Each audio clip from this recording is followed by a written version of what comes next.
Rayuwa Top TV tashar al'umma, ku danna mana subscribing kana ku danna alamar ƙararrawar sanarwa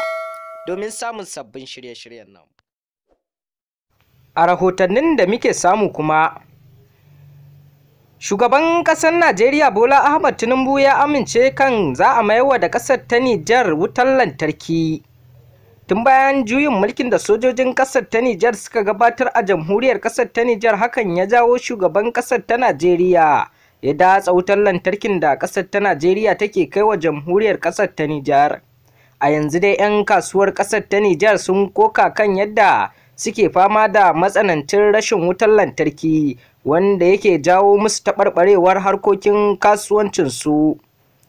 A gefe guda kuma, wasu daga cikin 'yan ƙasar ta Najeriya suna bayyana cewa Bola Ahmed Tinubu da ya yi haƙuri ya daure ya mayarwa da jamhuriyar ƙasar ta Nijar wutar lantarki domin ci gaba da harkokin kasuwancinta.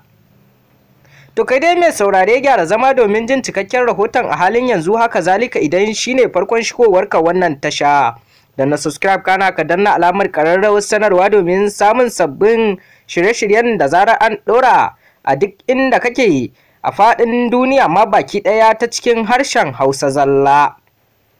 Shugaban ƙasar Najeriya ya amince kan cewa zai maiwa da jamhuriyar ƙasar ta Nijar wutar lantarkin da ya datse mata tun bayan juyin mulkin da sojojin ƙasar ta Nijar suka gabatar a jamhuriyar ƙasar ta Nijar. Hakan ya jawo hukumar ECOWAS ɗin haɗin kan ƙasashen Afirka ta bayyana wa shugaban ƙasar ta Najeriya da kan cewa sai sun sa ƙasar ta Nijar a cikin wani mawuyacin hali, har ta kai cewa sun datsa wutar lantarkin da ƙasar Najeriya take kai wa jamhuriyar ƙasar ta Nijar.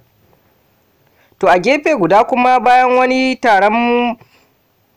shugabannin ƙasashen Afirka da aka yi, dan a taron manya-manyan mutane sun ziyarci gurin da kuma shugabannin ƙasashen Afirka ɗin domin tattaunawa gurin kawo wa ƙasar ta Afirka ci gaba a tsakanin ƙasashen na Afirka, wanda dai an tattauna ɗin dai a yau ɗin, wanda shugaban ƙasar ta Nijar bai samu dama halartar zuwa wajen wannan taro ba, amma ya tura wakilinsa. To kuma wasu daga cikin 'yan ƙasar ta Nijar suna bayyana farin cikinsu kan yadda shugaban ƙasar Najeriya zai mayarwa da ƙasar ta Nijar wutar lantarkin domin ci gaba da harkokin kasuwancin na ƙasar Nijar. Duk da dai a yanzu ana kiyashin ƙasar ta Nijar ta faɗa rashin tattalin arziki, amma kuma a yanzu shugaban ƙasar ta Nijar Abdulrahman Tiyani yana ƙoƙarin farfaɗo da ƙasar ta Nijar kan mawuyacin halin da ta shiga. Ci gaba da kasancewa da wannan tasha.